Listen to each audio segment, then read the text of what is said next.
Welcome back, everyone. This will be my new Marvel X-Men video. You probably just saw the new casting news for the new X-Men team that they're going to use in the upcoming X-Men movie in Marvel Phase 6, like the new MCU version of the X-Men. It's one of the mystery movies that they didn't announce at Comic-Con. There's a lot of mutant-related stuff happening in Marvel Phase 5, sort of setting up like big X-Men-related stuff happening in Marvel Phase 6. Like, that's why Deadpool 3 is happening in Marvel Phase 6, because there's so much more mutant stuff happening in Marvel Phase 6. So we'll break it all down and explain what's going on with the new X-Men team right now, because we literally just got a huge MCU X-Men teaser during the Miss Marvel series. If you're brand new to the channel, be sure to subscribe to get all the videos. We also have the X-Men 97 episodes that are airing next year. Of course, I'll do videos for all those episodes too, because they're branding it as a Marvel Studios project, so it sounds like they have like this larger plan behind the scenes to weave in the classic 90s X-Men the animated series into MCU continuity. Technically, we call it the Marvel Cinematic Multiverse now instead of the Marvel Cinematic Universe. So if you want to talk about just like the traditional one world where most of these movies take place, like the Earth-based movies, you're talking about what they're calling now the 616 main MCU universe. But like we just saw Patrick Stewart come back as a version of Professor X in the 838 universe during Doctor Strange 2, and they baked a lot of X-Men the Animated Series Easter eggs into that version because of his appearance, the way he acted, and they even used the theme song from X-Men the Animated Series when he appeared for the first time, wheeling in the same yellow floaty chair. Even though they killed him off during that movie, R.I.P., Patrick Stewart did say that he would love to come back and do something similar as another multiverse version of the character. So don't worry, like that's not the last time you'll ever see Patrick Stewart. We still have a version of Secret Wars coming up. But like they just did the same thing in the Miss Marvel finale where they revealed that Kamala Khan Miss Marvel was a mutant in the MCU using the same X-Men the Animated Series theme song when talking about it. Like they really want you to think about the X-Men. So clearly, Kevin Feige, Marvel do have a larger plan for weaving in all the core X-Men characters to like the main 616 MCU universe. But there is a new clip that's going around that you probably saw in your feeds with Giancarlo Esposito talking about how he's met with Marvel recently about being in that new X-Men movie. I'll play the clip here. He's amazing, so it is really cool. He talks about a bunch of different characters. So, I have not worked for Marvel yet. I've been in a room with them and talked to them. And to answer your question, I think what they do is on the lines of that mythological journey that Joe Campbell talked about, who happened to be a friend of George Lucas, that George Lucas put into his stories. They do the same thing. It is our dream and intention to save the world, our environment, to save the world from greedy corporations, to uplift the world and have leadership that thinks about us for the people, by the people, which means that those future leaders are in this room right now. Amen. Right? And so we want to inspire each other. We want to lift each other up, because what happens when that happens is then we actually do have a vision and a dream for a new world. Then we can actually start to reverse all the things that we have destroyed that will choke us if we don't change how we move through this universe. So, there's the talk of Magneto. There's the talk of Dr. Freeze. Oh my. There has been talk of, who else are they talking about over there? Dr. Doom. Victor Von Doom. Doom. Yeah. And there is Professor X. Don't do this to us. Pick one. Pick one. I'm going to go for something that is a little bit different. Ooh. I'm going to go and put it out in the universe that it is Professor X.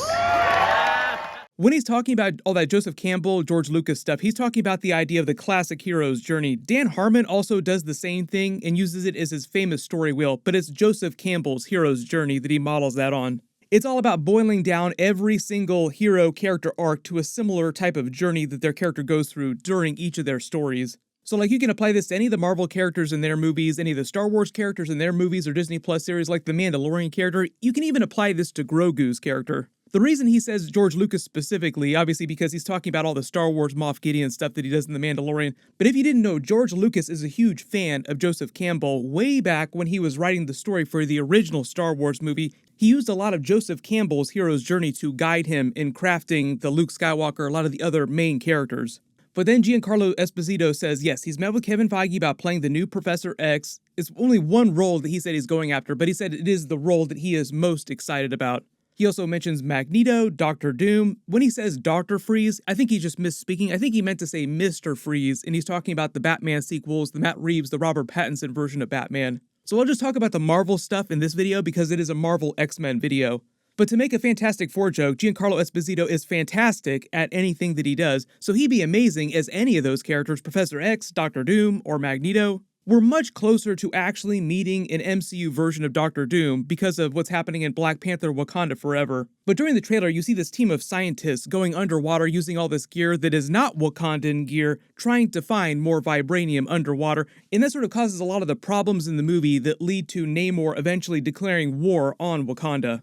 Like during the trailer, you see this team forcing a bunch of what look like Wakandans, forcing them into this facility here because they're all after Vibranium. And the report is the team of scientists is actually being backed by Doctor Doom. Like Doctor Doom is funding their research in finding more Vibranium because he wants it. But he'll be sort of like this figure behind the scenes pulling the strings, whereas like the main characters in the movie are like Namor, the Wakandan characters, and Riri Williams introducing her character. So like you already have a billion characters in the movie, that's why Doctor Doom isn't like a main character during the film. They're just gonna like tease him towards the end of the film, like, oh, it was Doctor Doom that was behind all this the whole time. There are also a lot of people that want to see them do the comic book Secret Wars twist when we get to Avengers 5 Kang Dynasty and Avengers 6 Secret Wars, where Doctor Doom winds up becoming God Emperor Doom. But because of the way they're doing things in the MCU, it sounds like a lot more of this plot is turning on the Kang Multiverse War and Kang the Conqueror himself. So like the big idea with Avengers 5 is that they're doing the Avengers Infinity War and Avengers Endgame sort of big cliffhanger time jump situation where you have like a huge cliffhanger downer ending where the Avengers lose at the end of Avengers 5. And because of all the incursions, Secret Wars, time runs out, the idea is that at the end of Avengers 5, the final multiverses that are left in reality will wind up colliding with each other. You'll have like the final incursions and they'll create a version of Battleworld, and that'll be the big cliffhanger moment leading into Avengers 6. In the comics, Doctor Doom was like a much bigger figure in what happened with the creation of Battleworld during Secret Wars. So we'll see if they also wind up using him for a lot of that plot too. It'll be cool either way. It just sounds like in the MCU movie version of all this, Kang will be a much bigger figure than he was in the comic book versions. As for Magneto, I never really considered Giancarlo Esposito as a version of Magneto, even though he'd be great as that character too. I think people have been fan casting him as that for a while. It's just that when most people think of fan casting Giancarlo Esposito, they're mostly thinking of villain characters because all of his most iconic characters recently have been villains like Gus Fring or Moff Gideon in The Mandalorian. But I've also been hearing fan casting for him as the new Professor X in that new X-Men movie for a couple years now since Kevin Feige announced that they were actually working on it. Even though they didn't talk about the new X-Men movie at their big Comic-Con panel, Kevin Feige said he doesn't want to wait that long before doing like legit X-Men and mutants in the MCU. Which essentially means that he plans on doing it before Avengers 6 Secret Wars during Marvel Phase 6, not after in Marvel Phase 7. The official beginning of Marvel Phase 6 is going to be that new Fantastic Four movie. We always knew we were going to get the new Fantastic Four team before we got the new X-Men team. So that's why you're seeing them slowly set up all this mutant stuff in the main 616 Marvel universe, like the Miss Marvel finale scene. But because we're in the middle of the multiverse saga right now, there's so much multiverse going on, we just saw a multiverse version of Patrick Stewart come back. We will see some of those legacy actors from the Fox Marvel films come back as their characters from the multiverse. So it sounds like when they do the new MCU version of the X-Men team, it'll be a combination of like brand new recasted versions of the characters, like new MCU versions from our main 616 universe, but also a couple multiverse characters too. So like there could have been mutants in the MCU born a long time ago, but it was a relatively rare thing. But then you have a bunch of Infinity Gauntlet snaps, a bunch of cosmic energy release, a bunch of messing with the multiverse from a bunch of different characters, and then suddenly a bunch more mutants start popping up.